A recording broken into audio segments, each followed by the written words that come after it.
Halo, nama saya Sebastian. Saya dari kelas 1 BUMF. Saya akan menjelaskan lambang-lambang dalam agama Buddha. Yang pertama, Buddha Rupang. Buddha Rupang adalah simbol dari ketenangan batin seseorang. Buddha Rupang bukan berhala yang harus disembah oleh umat Buddha. Namun, Buddha Rupang adalah simbol dari ketenangan batin.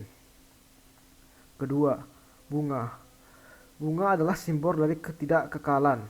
Bunga segar yang telah diletakkan di altar setelah berganti waktu dan hari akan menjadi layu. Begitu pula dengan badan jasmani kita. Suatu waktu pasti akan menjadi tua, sakit, lapuk, dan akhirnya meninggal. Tiga, lilin. Lilin merupakan simbol dari cahaya atau penerangan batin yang akan melenyapkan kegelapan batin dan mengusir ketidaktahuan, atau disebut awija. Empat, air. Air adalah simbol dari kerendahan hati. Dikatakan demikian karena air selalu mencari tempat yang lebih rendah dimanapun mengalir.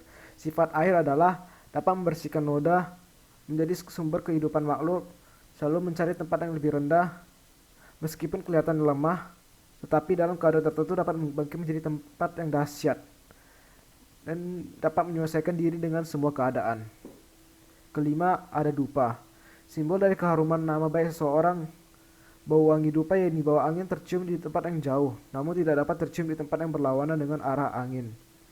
Begitu juga dengan perbuatan manusia yang baik akan diketahui oleh banyak orang, tapi perbuatan tidak baik dimanapun berada juga akan diketahui oleh orang lain. Selanjutnya adalah bendera Buddhis. Bendera Buddhis adalah terdiri dari 5 warna, yaitu biru artinya bakti, kuning artinya bijaksana, merah artinya cinta kasih, putih artinya suci, jingga atau oranye artinya semangat.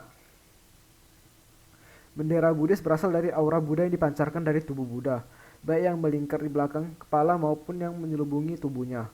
Aura tubuh Buddha dalam bahasa Pali disebut Buddha Rasmi atau Byamapabha.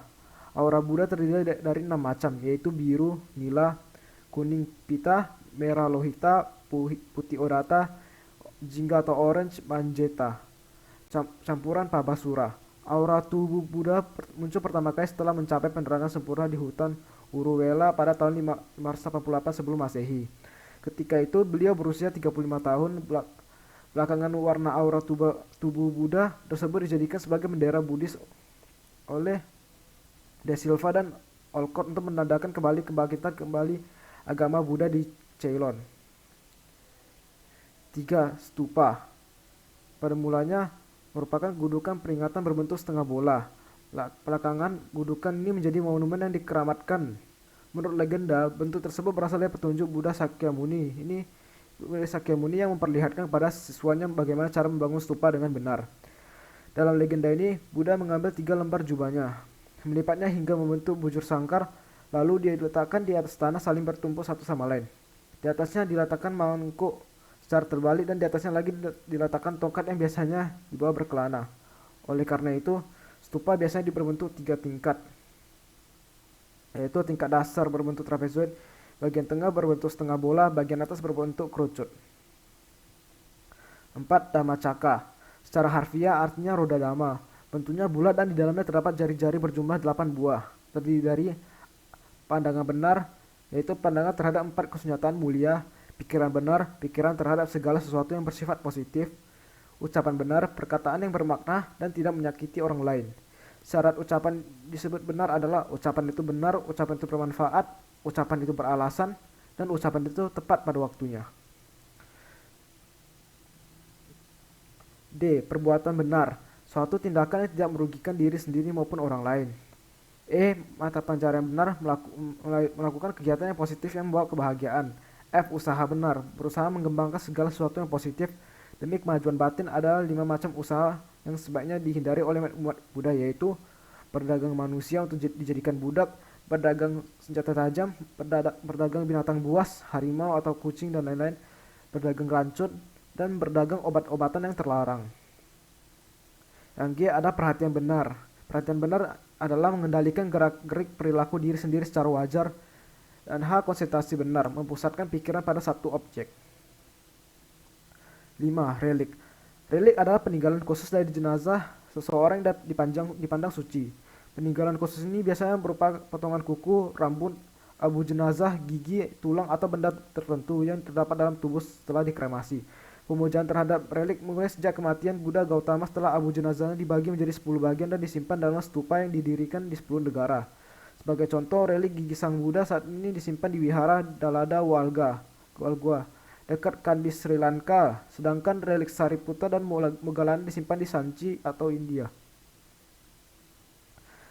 6. Swastika. Swastika adalah lambang yang berbentuk salib sumbu dengan ujung sumbu membentuk patahan sehingga seolah-olah mirip dengan dua huruf S dan Z yang saling bertumpang tindih tegak lurus.